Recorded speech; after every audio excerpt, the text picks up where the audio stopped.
All right, we have our pressurized water source going to the inlet of the water softener.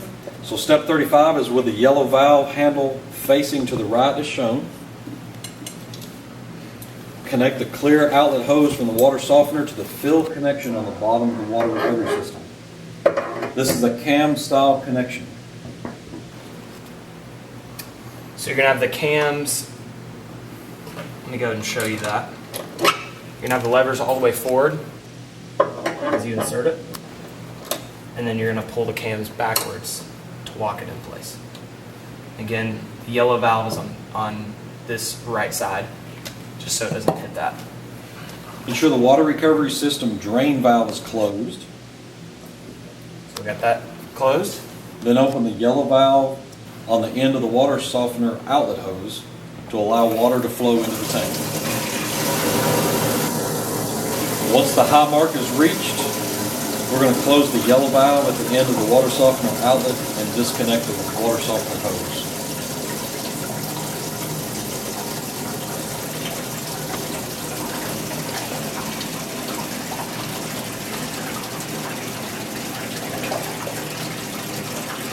So we'll watch as the float in the side gauge comes up to the high mark, and then we'll shut off the valve.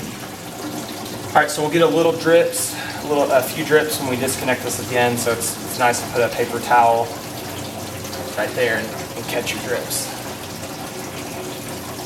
Coming up to the high mark, and we're almost there, and just kind of be ready to shut it off. We are at the high mark, so I'm going to go ahead and shut off the yellow valve, and we're going to disconnect it. And again, we get a few drips,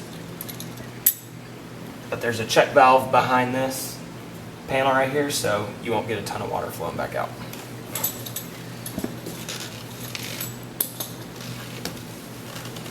You'll notice that there's looks like there's some more room for more water above the high mark, and you'd be right. What that's for is as you're running the sterilizer, the water, the hot condensate is running down into the water recovery system, so the sterilizer is running out of water, but the water recovery system needs room to accept that water.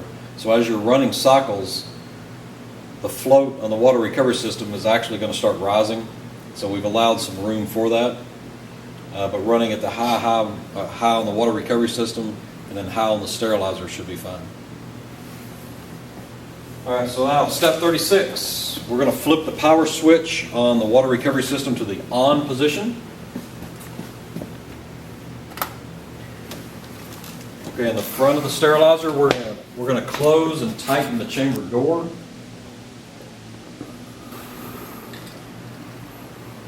Make sure the lever arm is down, the throw arm, and then tighten the door handles. And then we're going to flip the control power switch on the sterilizer to the on position, which is up. And what we're going to see is as it boots up, after it boots up, we're going to get a low water alarm because we haven't added water yet to the sterilizer.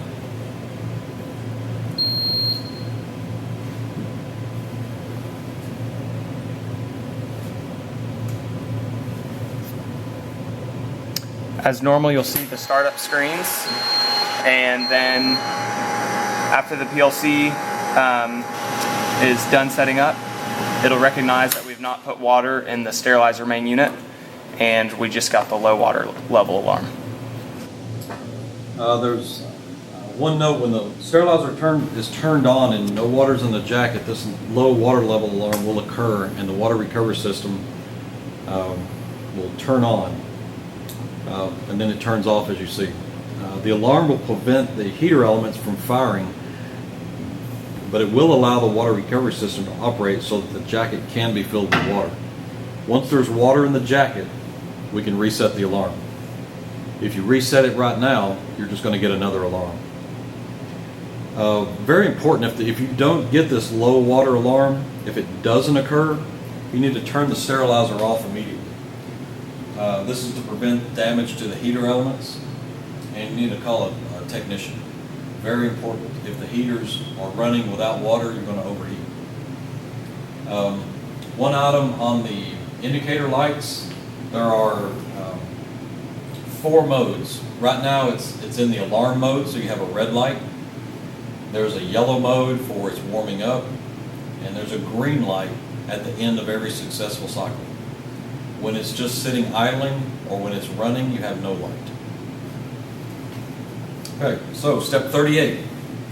We're going to fully open the jacket vent valve on the back of the SMU, and we're going to ensure that the chamber vent valve is closed. So the jacket vent valve is going to be open, chamber vent valve is going to be closed.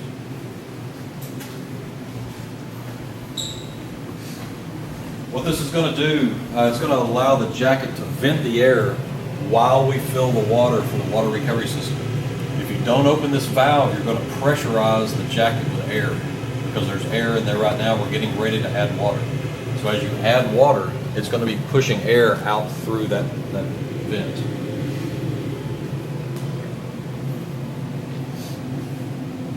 All right, step 39, we're going to press and hold the water to sterilizer button, which is the rocker switch, on the water recovery system, and fill the sterilizer to the high mark, which you can see on the level sight gauge. It's going to pump about 4 1/4 gallons of water into the jacket of the sterilizer. All right, so we're going to press it and keep an eye on the sight gauge and watch as it fills up.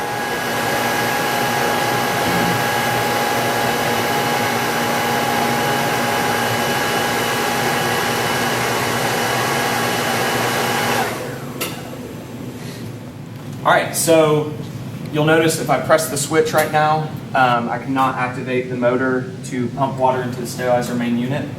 And that's because we also have a liquid level switch on the water recovery system to protect the motor from running dry. So once the water level gets to low, the switch activates and won't let you run until you fill it back up. So in order to get myself up to the high mark on the sterilizer main unit, I'm going to go ahead and add some more water to the water recovery system. So I'm going to use the cam groove fitting on the inlet again, and I'm going to open up the yellow valve, and I'm going to fill it up.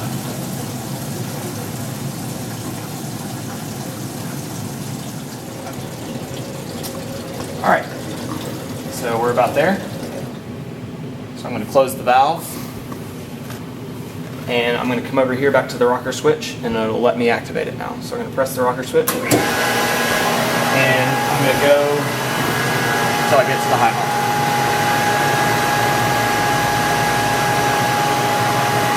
All right, so I'm fully filled up on the sterilizer main unit. Okay, step 40 is once you've got the once you're up to the high mark on the sterilizer, you need to firmly close the jacket vent valve on the back of the sterilizer. Fail to close that, what's going to happen is you're going to create steam, and it's going to come out the vent. We don't want that. All right, 41. You'll notice that as he fills the sterilizer, the level on the water recovery system has dropped again. We want to start out at a high condition, high on the water recovery system, high on the sterilizer. So he's going to, 41 says refill the water recovery system back to its high mark. So I'm going to open up the yellow valve and top it off.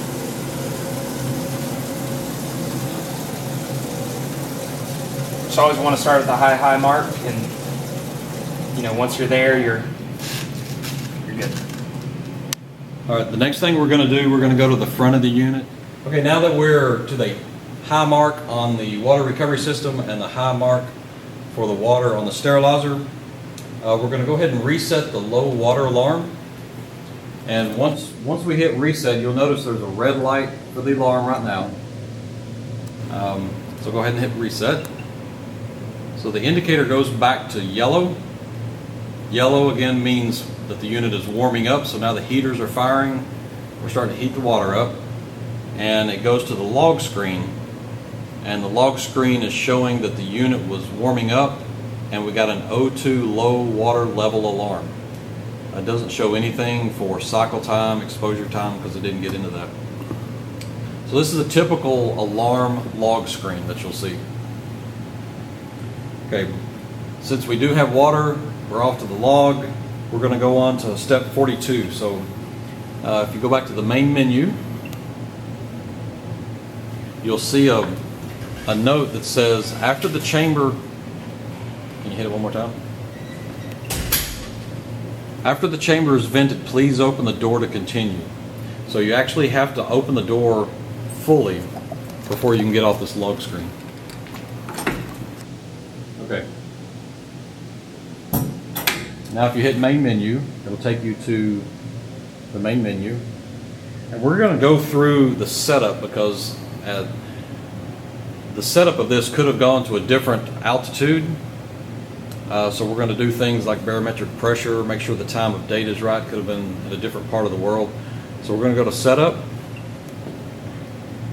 And this allows you to change the time, the date, the unit ID, and reset the barometric pressure. So we're going to go to time and then set the current time, which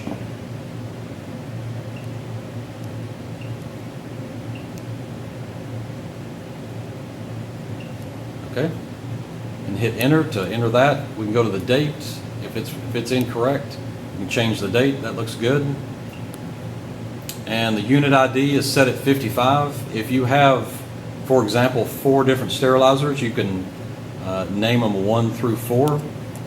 So we're going to change this one to number 4. And the barometric pressure setup, if you choose that, you notice it says open the door completely and then press the 0 button below. There is no 0 button until you open the door. So they're just going to go ahead and open it. Once it gets it open, it'll display the pressure inside the chamber. And this one hasn't been moved altitude-wise, so it's still right at 0. If you move it, say 1,000 feet up, that reading is going to be different. And when you hit 0, it will take it back to 0, and it'll bounce around a little bit around 0. You can hit back, and now your setup is complete, and you can hit confirm. Okay. All right, so now that we're finished with the confirm screen, while this is heating up, we're going to go to the status screen and show you a few things that you can see while you're not in a cycle. So the status screen shows the jacket pressure. Right now it's in PSIG. It shows the chamber pressure in PSIG. If either one of those are in a vacuum state, the PSI will switch to inches of mercury. It also shows the chamber temperature 1 and chamber temperature 2. They're both at 75.2 degrees Fahrenheit. The P2131 is installed with a dual RTD temperature sensor checking on the chamber. RTD1 is what is actually controlling the cycles. RTD2 acts as a monitor to check up on RTD1. So if those two temperatures diverge and start going away from each other, then you know you've got a problem and we'll have an alarm condition. Next you'll see the door is closed. Whenever the door is open, that will say door opened. The next is water okay. When the sterilizer, not the water recovery system, but when the sterilizer goes below the low mark and runs out of water, that will go to low and you'll get an alarm. And the last says 36 cycles. This particular unit has run 36 cycles so far. So that is the status screen. So we're going to go back to the main menu. We're going to wait until this heats up. We've just now turned it on. Once we get it turned on, then we'll be able to go into some of the operational qualifications. Okay, we're on step 44 of the installation, setup, and qualification.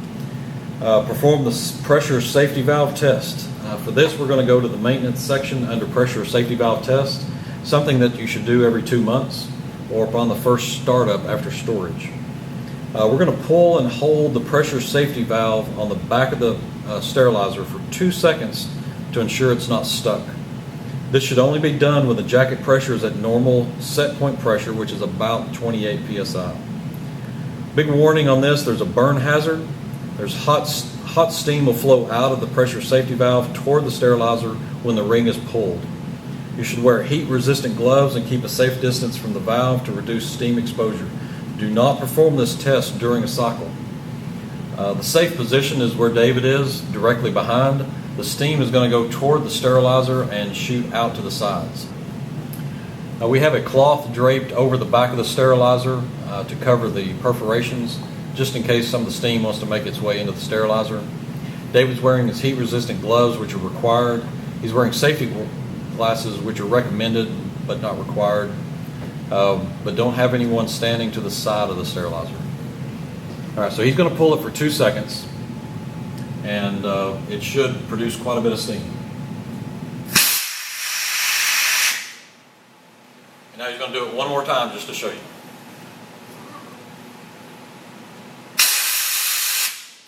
All right, so that's the pressure safety valve test. All right, next step in the installation setup and qualification is step 45, is perform a disinfecting clean of both the water recovery system and the water softener. We're not going to do that right now. That's in the maintenance section. After that, you get into running cycles, get into the operational side of this. 46 is run an immediate use cycle. All that's there for is to warm up the sterilizer in preparation for step 47.